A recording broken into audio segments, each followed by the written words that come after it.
Qala al-musannifu rahimahullah ta'ala wa nafa'ana wa iyyakum ulumahu wa sallallahu min barakati qawlihi bayanu jumali min mahasini akhlaqihi sallallahu alaihi, penjelasan beberapa akhlak-akhlak yang baik dari Rasulullah sallallahu alaihi wasallam. Jamaah rahimahullah, dalam beberapa hari ke depan, pertemuan ke depan, kita masih berkutat mengkaji bagaimana akhlak Rasulullah sallallahu alaihi wasallam. Bagaimana akhlaknya, bagaimana senyumnya, bagaimana cara hidupnya, bagaimana cara pergaulannya, dan seterusnya.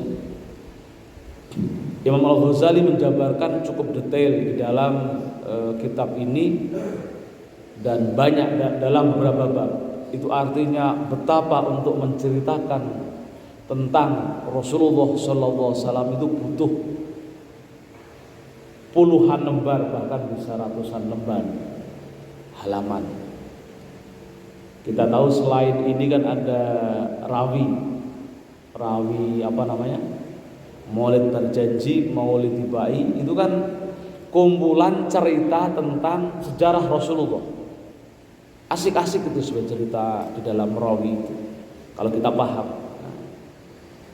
Nah, ini masih dalam suasana Rabiul Awal, Rabiul Tsani. Kita masih bercerita tentang Rasul, tahu bagaimana akhlak beliau. Nah, ada ulama yang berpendapat pada di Rasul itu ada 2-3 kategori. Dia sebagai seorang hakim, ahli hukum, maka segala gerak-geriknya kemudian menjadi inspirasi sumber hukum. Ada dirinya sebagai seorang qadhi, gerak-geriknya sebagai pemimpin politik, maka juga menjadi sumber hukum bagaimana cara berpolitik. Dan ada satu sebagai bashar, sebagai manusia biasa. Nah, bagaimana kita bisa memilah bagaimana Rasulullah pada saat menjadi seorang hakim, seorang qadhi, dan sebagai seorang bashar. Ini pendapat ulama yang seperti ini yang kemudian membedakan. Pertanyaan kemudian misalkan kalau Rasul berjenggot, itu kira-kira beliau posisinya sebagai hakim, qadhi, atau bashar? Kan itu punya konsekuensi. Kalau Rasul sebagai hakim, ahli hukum, sumber hukum, maka ketika jenggot dianggap sebagai hakim, maka kita menjadi berjenggot itu sunnah. Apakah Rasul ketika memakai baju itu sebagai bashar, manusia biasa, atau sebagai hakim, atau sebagai pemimpin politik? Kan gitu ya. Kalau Rasul pakai gamis, apakah kemudian kita ikut memakai gamis sebagai kesunatan atau kewajiban, atau tidak ada hukumnya? Nah, maka ini perlu diperjelas di awal. Rasul sebagai bashar atau hakim, ahli hukum atau qadhi. Kalau Rasul sebagai bashar, maka kita memakai baju gamis, memakai jenggot tidak punya implikasi apa-apa. Karena Rasul saat itu perannya sebagai manusia orang Arab seperti biasa yang harus berbaju, ketika punya jenggot juga jenggot. Maka ada orang yang melihat jenggot nggak sunnah, pakai baju gamis nggak sunnah. Kenapa? Karena saat itu Rasul sebagai bashar, manusia. Nah, itu penting gitu. Nah, maka kemudian kalau kita sudah tahu posisinya, ini perlu belajar juga memilah pada saat apa Rasul menjadi bashar. Rasul ketika makan pakai 3 jari sebagai bashar atau sebagai hakim atau sebagai qadhi? Kira-kira makan pakai 3 jari sebagai bashar atau sebagai hakim, sumber hukum? Kira-kira Kalau sebagai sumber hukum, maka kita akan sunnah kalau makan mengikuti beliau. Tapi kalau sebagai bahasa, biasa orang Arab yang makannya begitu, makannya roti, nggak ada namanya makan soto. Makan soto kayak ginian, enggak selesai. Kan begitu kan? Karena di sana hanya kurma, ya mesti gini. Nggak ada orang makan kurma megangnya begini. Mungkin bahkan cuma begini. Kan begitu. Maka itu posisinya sebagai apa? Basar, sebagai manusia. Nah, penting memilah. Maka kita tidak akan mudah mencap itu sunnah atau tidak sunnah. Karena posisi Rasul ini ahli hukum ya, jadi seperti Imam Qarafi itu menyebut kapan Rasul sebagai basar, kapan Rasul sebagai hakim, dan kapan Rasul sebagai qadhi, pemimpin politik, ahli hukum, sumber hukum, dan manusia. Nah, kita lihat mungkin ketika di dalam kitab ini bercerita tentang banyak hal, tentang akhlak, ini berarti sebagai nabi, sebagai rasul, sebagai hakim, bisa jadi menjadi sumber hukum. Kana sallallahu alaihi wasallam ahlamun nas wa asja'un nas wa a'dalun nas wa afun nas. Rasulullah sallallahu alaihi wasallam dikenal sebagai orang yang paling wise, paling bijak dalam mengambil keputusan, paling berani. Wa asja'un nas, kalau berperang sebagai pemimpin politik bukan hanya memerintahkan, tapi dia memimpin, berdiri di depan. Kalau sekarang itu kan pengecut semua perang, pakai remote, kan gitu, pakai remote cetek langsung keluar rudal.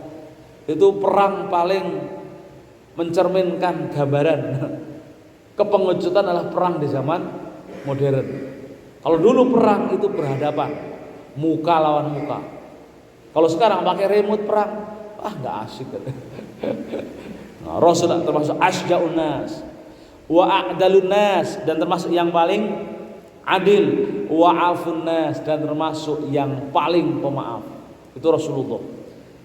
Satu barisnya sudah 4-5 karakter yang diceritakan oleh hadis ini. Jadi disebut paling bijak, bahkan paling sensitif, paling peka. Kalau kita baca Maulid berjanji itu di halaman setelah ya Rabbi sholli ala Muhammad, ya Rabbi sholli alaihi wasallim. Lalu ada setelah itu di pendahuluan itu ada potongan ayat, laqad ja'akum rasulun min anfusikum azizun 'alaihi ma 'anittum harisun 'alaikum bil mu'minina raufur rahim. Allahumma shalli wa sallim wa barik 'alaihi. Surat At-Taubah itu potongan surat At-Taubah. Laqad ja'akum rasulun min anfusikum, telah datang seorang rasul, seorang utusan ke tengah-tengah kalian, azizun, yang mulia, memiliki karakter, alaihi ma'anittum, harisun alaikum, yang memiliki kepekaan, memiliki sensitivitas, memiliki kelembutan, harisun alaikum, menjaga, bertanggung jawab, bil mu'minina raufur rahim, dengan orang-orang mukmin menebar kasih sayang. Nah, kan itu ya, raufur rahim. Itu digambarkan keagungan sifat Rasulullah. Bahkan Imam Al-Baghawi itu mengatakan begini, tidak hanya bil mu'minina raufur rahim, bahkan Rasulullah itu ya, kalau di statement Al-Baghawi, Imam Al-Baghawi mengatakan raufun bil muti'in wa rahimun bil mudzannibin. Jadi berbuat baiknya, berbuat sayangnya, berbuat bijaknya itu tidak hanya kepada orang-orang yang taat kepada ajaran Allah, taat kepada beliau, tapi juga dia sayang kepada orang-orang yang berbuat dosa, bersayang terhadap orang-orang yang menyakiti dirinya. Itu Rasulullah. Maka disebut karena sallallahu alaihi wasallam ahlamun nas, paling bijak, bisa menahan emosi, wa asja'un nas, paling berani, wa adalun nas, paling adil, wa afun nas, paling pemaaf. Dan uniknya, hebatnya, Rasulullah itu setiap kali melakukan sesuatu diketahui istrinya, diketahui pasangannya. Hebatnya itu. Jadi suatu ketika Sayyidah Aisyah ketika Rasul meninggal itu sama Abu Bakar kan tanya, apa yang sering terlewatkan oleh Rasulullah?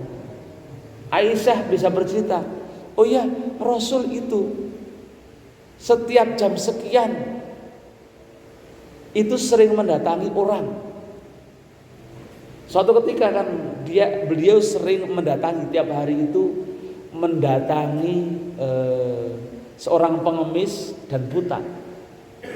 Dan Rasul tidak pernah mengenalkan aku ini adalah Muhammad, tidak pernah. Aku ini adalah Rasul, tidak pernah. Dia hanya bilang ketika datang, dampingi, lalu kemudian disuapin.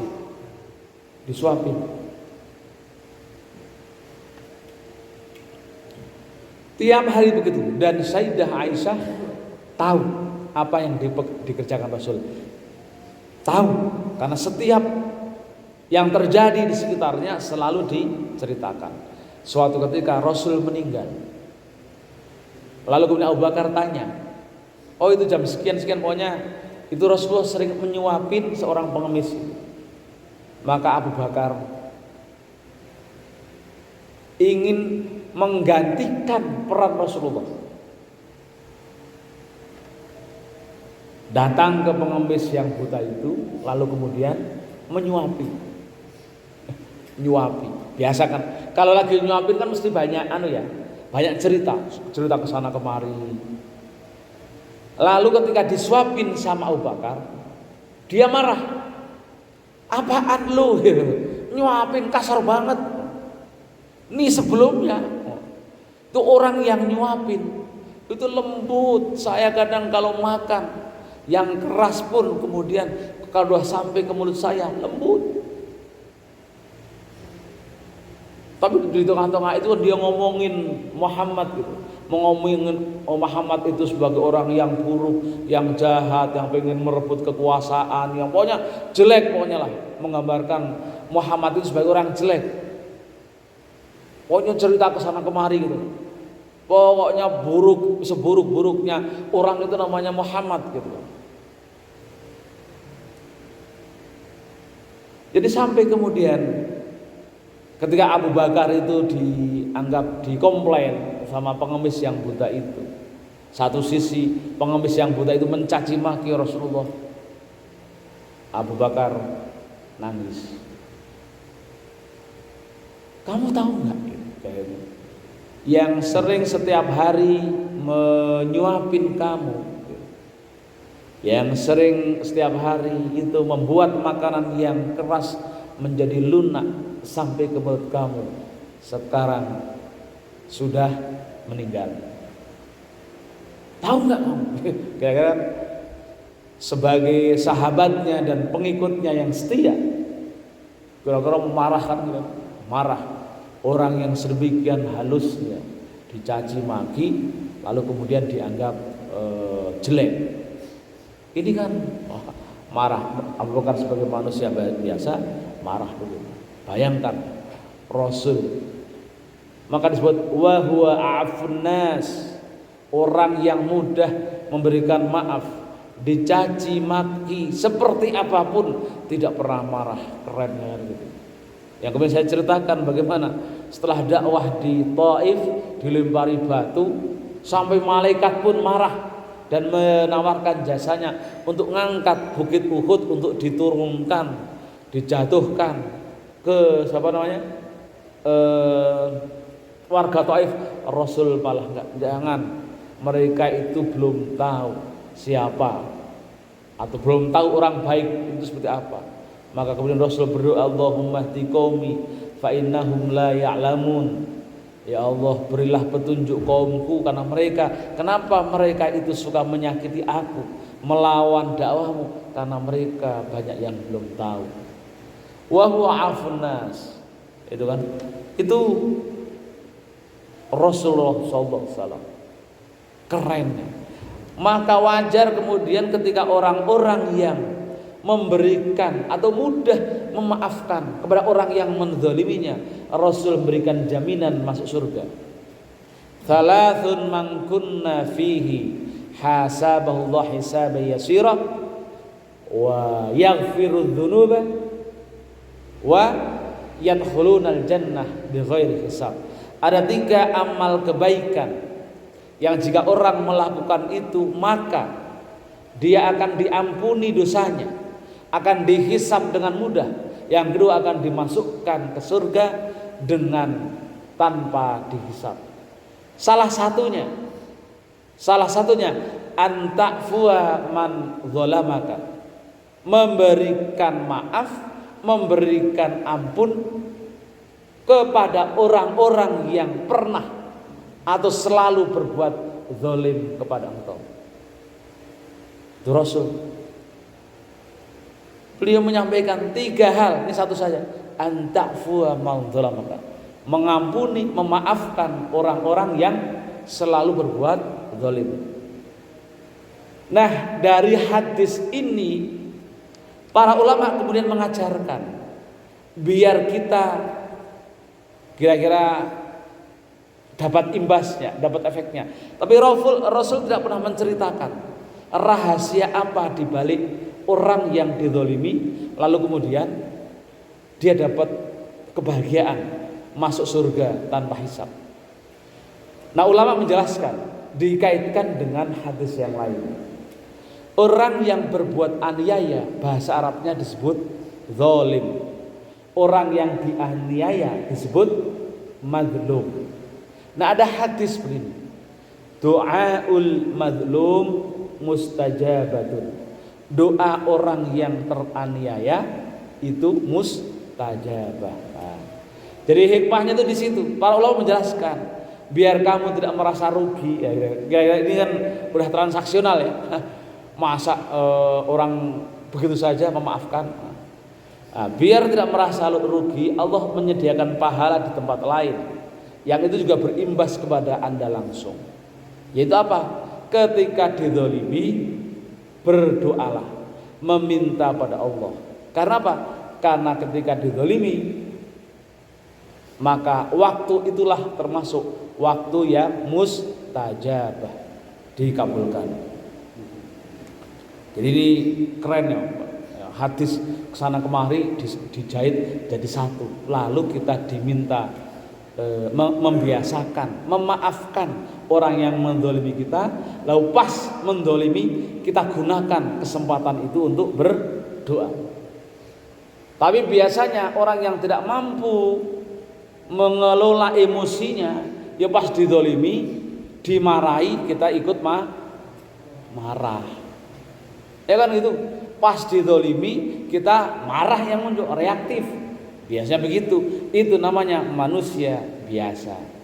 Untuk menjadi manusia luar biasa, pas didolimi, kita justru manfaatkan waktu untuk berdoa. Itu Rasulullah ajar Rasulullah. Susah, memang susah ya. Belum yang 2 lainnya lebih susah lagi. Ini baru yang 1. Wa kana ashonnas, Rasul juga termasuk orang yang paling menderita. Sahak itu orang yang paling menderita secara fisik, tapi secara batin paling sejahtera. La yabitu indahu dinarun wala dirhamun. Tidak pernah megang uang lama-lama. Waduh, disulit lagi nih. Kalau kita suruh megang uang lama-lama, mabung. Ini Ya Allah. Rasul itu la yabitu indahu dinarun wala dirhamun. Enggak pernah megang uang lama-lama. Ada uang bagi. Ada anak kecil kasih. Ada yang utang kasih. Oh, ini yang berat ini. Berat ini. Kalau kita pikirannya kan suruh nabung, ya kan? Rasul tidak pernah menyimpan uang.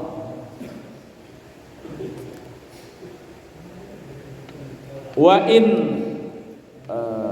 faddala syai'un wa lam yajid mayyutihi wa faj'atul lail lam ya'wa ila manzilihi.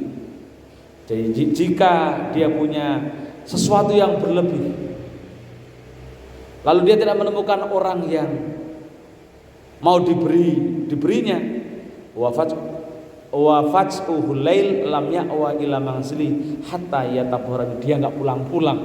Dia enggak pulang-pulang. Hatta yatabara, sampai kemudian tidak membawa apa-apa.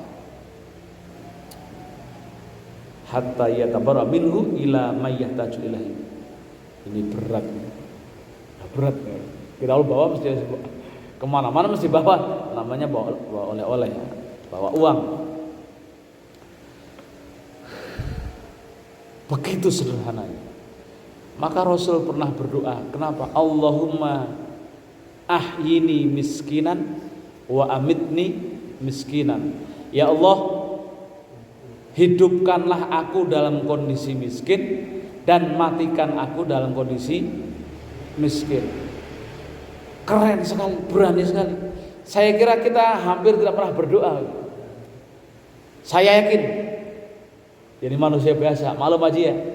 Kita manusia biasa, nggak berani berdoa Allahumma ahyini miskinan wa amitni miskinan. Kita itu nggak pernah berani berdoa gitu.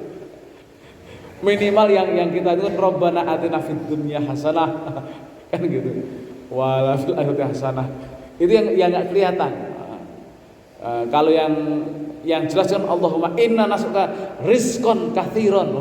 Udah rizqan katsiran. Padahal redaksi doa itu selalu rizqan mubarakan. Bukan rizqan katsiran. Tapi kita bikin redaksi sendiri. Allahumma inna nas'aluka rizqan katsiran, rezeki yang banyak. Kalau minta rizki itu rizki mubarakah, rizki yang berkah, bukan yang banyak. Kalau yang banyak itu khairat. Allahumma inna nas'aluka khairan katsira. Khairan katsira itu kebaikan yang banyak. Tapi ada para ulama yang menafsirkan khairan di situ adalah material, harta termasuk di dalamnya. Tapi redaksinya menggunakan khairan katsira.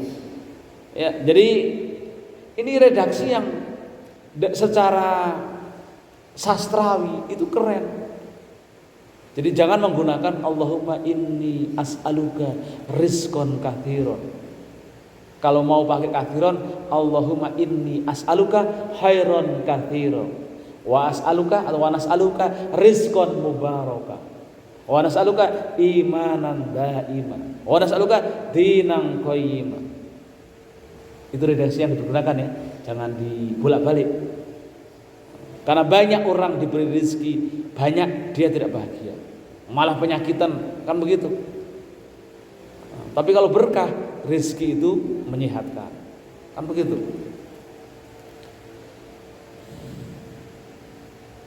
La ya'khudhu mimma atahu Allah illa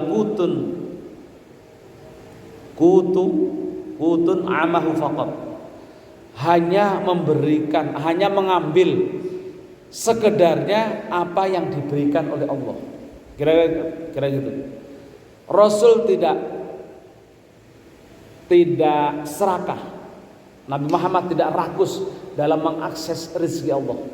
Cukup ini bahaya kutun am, hanya kut itu ya mungkin sekali makan cukup sehari habis. Kira-kira itu kut. Ya satu comotan. Wa yadha'u sa'iru dzalika fi sabilillah, dan sisanya diberikan ke dalam jalan Allah.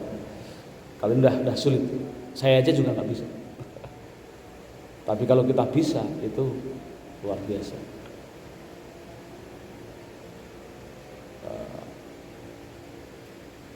La yus'alu syai'an illa atahu. Jadi apa? Orang ketika meminta apapun akan dikasih. Meminta apapun akan dikasih. Itu Rasul. Wa kana yakhsafun na'la.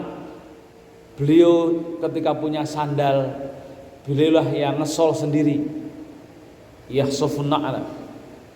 Wa yarqa'u thawba, jahit bajunya kalau robek. Jahit sendiri, enggak minta istrinya. Kalau ngesol enggak minta bantuan tukang sol. Padahal beliau adalah seorang presiden. Beliau adalah seorang hakim, seorang qadhi, seorang rasul. Jahit baju robek jahit sendiri, ngesol sepatu sendiri. Kan itu. Wa yahdamu fi mihnati ahlihi, dan sering membantu menyelesaikan pekerjaan orang lain. Wa kana asaddun nas hayaun, termasuk orang yang paling pemalu.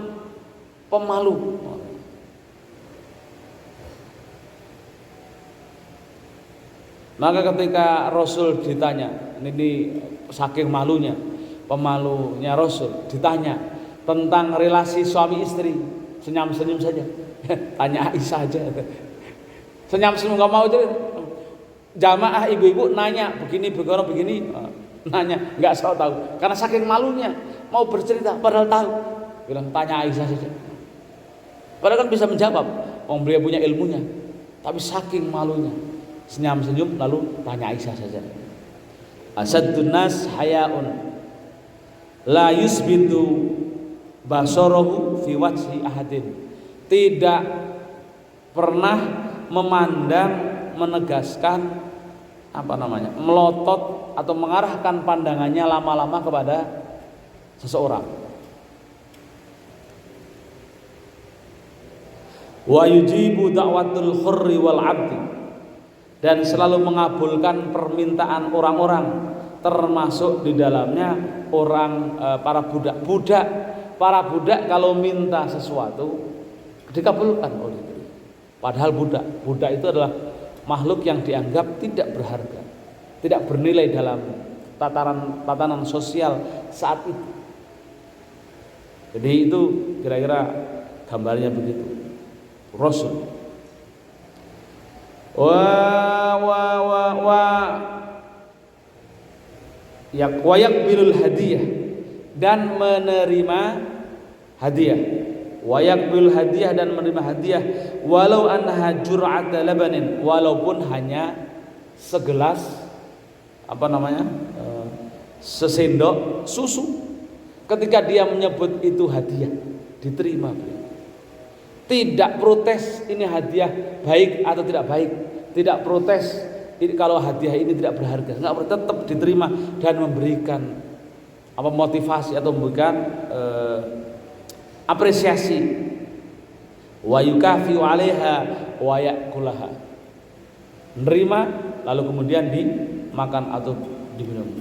Tapi kalau beliau diberi sedekah enggak mau, diberi sedekah, diberi zakat enggak mau. Maka kemudian setelah itu kan ada ketentuan, tidak boleh menyalurkan zakat atau sedekah kepada Rasulullah dan keluarganya. Tidak boleh menerima zakat atau sedekah. Maka kemudian beliau hanya dialokasikan untuk hidupnya dari 1/20 atau 1/5 dari ghanimah, itu untuk Rasul. Tapi kalau zakat nggak mau. Tapi kalau hadiah, misalkan datang lalu kemudian, ya Rasul, saya punya hadiah untukmu, apapun itu akan diterima. Tapi saya memberikan sedekah untukmu, nggak mau. Dan itu kemudian menjadi syariat dalam ketentuan zakat, tidak boleh memberikan zakat kepada Rasulullah. Wala yastakbiru an ijabatil ammati wal miskin, yaghdabu li rabbih wala yaghdabu li nafsihi. Beliau tidak pernah menyebut-nyebut ketika memberikan sesuatu atau mengabulkan permintaan orang lain, entah itu orang miskin atau budak atau orang muslim yang lainnya.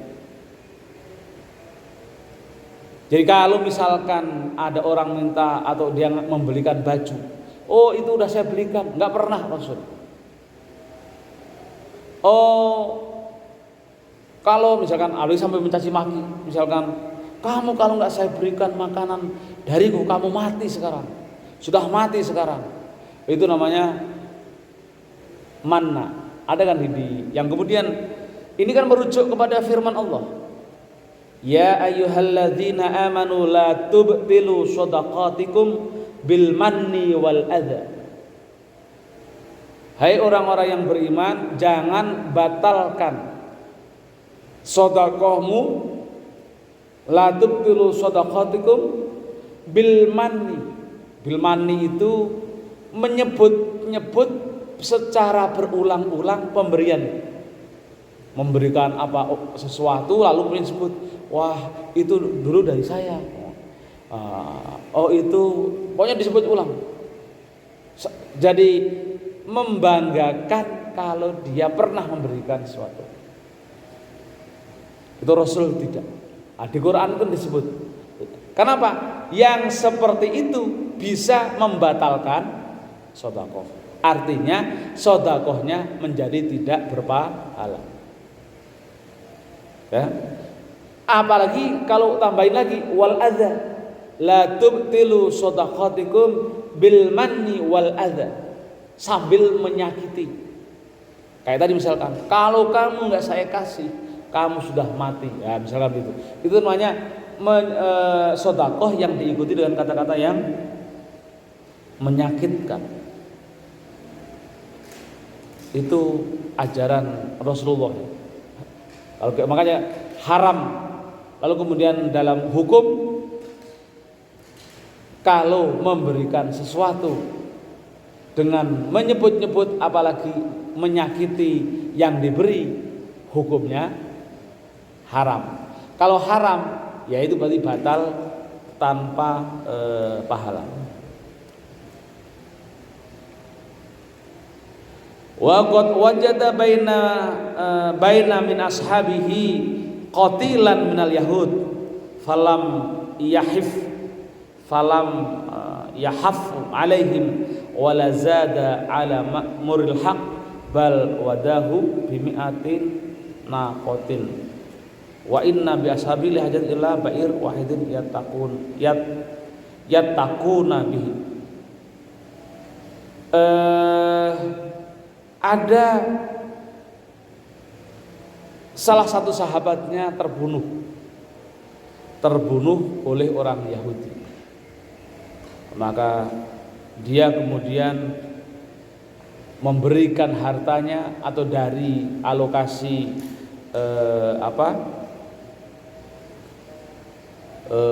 ghanimah, rampasan perang itu diberikan kepadanya, dibagikan tentunya ke keluarganya ya. Biar apa? Biar orang yang berjuang bersama beliau lalu kemudian suaminya meninggal, keluarganya agar tidak mencaci maki, maka dijamin kehidupannya. Dalam hal-hal tertentu kadang ketika sangat parah sering dinikahi. Maka kenapa Rasul itu istrinya banyak? Karena salah satu alasannya adalah melindungi anak yatim. Seorang janda sahabatnya meninggal lalu dinikahi karena anaknya banyak, khawatir nggak bisa menghidupinya, jadi untuk menjaga anak yatimnya. Jadi kalau mau poligami mengikuti Rasulullah itu adalah pertama menikahi janda yang anaknya banyak. Ya, di poligami yang disunnahkan oleh Rasulullah adalah janda yang punya anak banyak. Bukan gadis tingting. Gadis tingting itu bukan sunnah Rasul. Kalau poligami kok menikahi perempuan masih gadis tingting misalnya, itu bukan sunnah Rasul. Yang sunnah Rasul itu tua, Kan gitu ya. Janda anak banyak. Niatnya apa? Melindungi kehidupannya, menjamin hidupnya. Itu kalau mau poligami. Jadi bukan masih gadis, masih belum itu nggak ngikuti sunnah Rasul. Jadi orang yang sering bilang nyunah dengan poligami, kok begitu? Itu pada hakikatnya dia tidak mengikuti sunnah Rasul. Karena ternyata dari dulu dalam statistik jumlah laki-laki dan perempuan itu memang lebih banyak perempuan, tapi yang banyak bukan gadisnya, yang banyak jandanya. Kenapa? Karena perempuan itu memiliki daya tahan hidup lebih panjang daripada laki-laki. Kekuatan umur daya tahan hidup lah, perempuan itu lebih tinggi daripada laki-laki. Maka kurvanya perempuan itu kurvanya besar di atas. Makanya kalau mau poligami, nikahilah janda beranak banyak di level atas. Itu kalau mau mengikuti Rasulullah. Bukan menikahi yang ting-ting. Wa kana sobul hajaro ala batnihi minal ju'. Rasul itu sering menyembunyikan laparnya dengan apa? Dengan menaruh batu di perutnya. Karena lapar itu kan perutnya mengecil, biar kelihatan gagah itu diisi batu. Kalau diikat begitu kan, biar tetap kelihatan gagah. Hanya untuk menyembunyikan laparnya. Mental yang gentleman sekali. Kalau kita kemana-mana, ketika lapar menunjukkan kelaparan kita, lalu minta. Lapar, belum makan begitu kan? Menunjukkan laparnya. Tapi kalau Rasul tidak. Walaupun lapar tetap gagah. Nggak kelihatan perutnya cekung. Dia tetap menunjukkan kesatrianya. Kalau laki perutnya lapar, wayak sobul hajat ala batnihi minal ju'. Naruh batu untuk menunjukkan tetap gagah, tidak mengecil perutnya. Ya'kulu ma hadar, memakan apa adanya. Yang di depan mata, tidak meminta macam-macam. Udah ngasih uang belanja ke istri dikit, mintanya macam-macam. Dikasih lauk tahu tempe, ngasih uang 50.000, dikasih lauk tahu tempe sama sayur, marah-marah. Mana yang lain? Mana dagingnya? Mana ayamnya? Padahal cuman ngasih 50. Rasul ya'kulu ma hadar. Pokoknya yang disajikan tetap dinikmati. Itu kerennya. Tetap bersyukur. Enggak protes. Kalaupun dikasih 100.000, yang tersajikan senilai 10.000, tidak protes, kira-kira begitu ya. Kalau kita enggak kayak dikasih uang, istri kita ngasih istri 100.000, mah buat makan hari ini. Yang muncul cuma tempe tahu sama sayur, mesti marah. Kan saya kasih 100.000. Mana yang lainnya? Wah, korupsi, waduh macam-macam. Kalau Rasul tidak, ya'kulu ma hadar. Kenapa begitu? Kenapa begitu? Nah, ini penting, perlu dipahami. Kita itu sebagai suami baru bisa memberikan makan. Itu pun makanan keluarga, belanja untuk makan. Harusnya sebagai suami punya kewajiban. Ini untuk makan, ini untuk baju, ini untuk bedak, ini untuk main-main, hiburan. Harusnya begitu. Ketika kita bekerja melarang suami bekerja, maka kita bekerja itu harus sudah mengalokasikan begitu. Seharusnya ya. Ini belanja untuk makan bareng. Ini baju, ini bedak, ini jajan. Bahkan ada satu riwayat, tapi saya belum lihat riwayatnya. Suami itu wajib membelikan baju baru minimal setahun 2 kali. Minimal setahun 2 kali. Itu yang disebut dengan sedekah suami pada istri. Baju belikan atau diajak ke pasar, nih mah hadiah buat mama, baju silahkan pilih sendiri. Minimal 2 tahun, dua kali dalam setahun. Kalau nggak bisa ya setahun sekali pas lebaran. Itu suami yang keren. Ada mengalokasikan untuk belanja, makan, untuk baju, untuk bedak, untuk hiburannya. Kenapa? Karena istri itu ketika di rumah pekerjaannya luar biasa berat. Kita masih mending ketika keluar rumah itu masih bisa ngobrol dengan orang yang berbeda-beda sehingga nggak bosen. Nah istri kita di rumah sama anak terus, anak ngompol, anak nangis, anak setiap hari begitu. Maka menjadi kedurhakaan suami jika suami sudah nggak bekerja, mintain uang sama istri, apalagi sampai memukul istri. Wah, sulit masuk surga laki-laki yang kayak gitu. Sudah nggak kerja misalkan, malah kemudian kasar terhadap pasangannya, mukul istrinya, nggak minta maaf lagi. Wah, jauh itu surga. Hayhata lima tu'atu. Maka kemudian kita kalau sebagai suami misalkan tidak melakukan apa-apa, minimal sayang harus ya, membantu ketika istri membantu, mensupport. Ini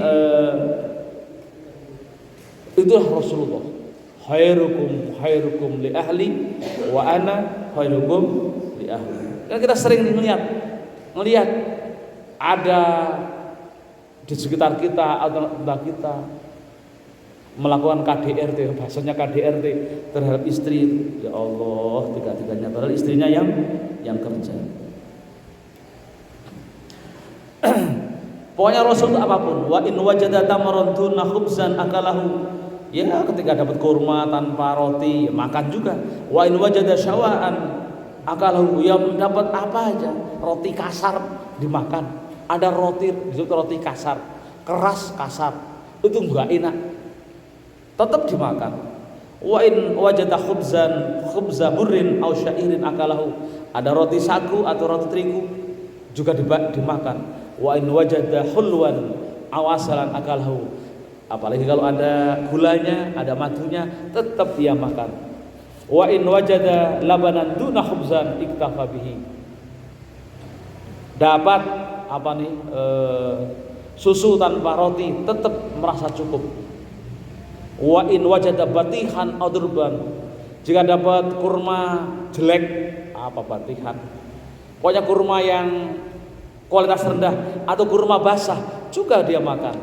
La yakulu muttaqian wala alakhwan wala yashbi min khubzi burrin thalathatu ayyamin mutawaliyatin hatta laqallahu ta'ala wa itharun ala nafsihi la faqran wala bukhlan. Jadi dia makan kurma roti itu mungkin satu kali dalam 3 hari. Jadi makan itu hitungannya 1 kali 3 hari berturut-turut. Jadi tidak ya 1 kali makan untuk 3 hari. Hatta laqallahu ta'ala, sampai beliau bertemu Allah atau meninggal. Jadi tradisi Rasul hidupnya sangat sederhana. Beliau adalah beliau adalah contoh Nabi yang memiliki kesederhanaan di dalam mengkonsumsi makanan, tidak berlebih-lebihan. Wallahu a'lam bishawab. Kita pokoknya akan bercerita tentang Rasul dan banyak kisah-kisah begitu ya. kisah-kisah yang mengharukan. Kadang kalau kita membaca kisah itu secara panjang begitu, kadang kita sering haru. Ya Allah, Rasul kita bayangin ya, seorang presiden, seorang nabi, seorang kepala negara, seorang kepala keluarga, begitu miskinnya, begitu tidak punya apa-apa, tapi beliau tetap bahagia. Barangkali sampai di sini. Jika ada yang mau didiskusikan, saya persilahkan.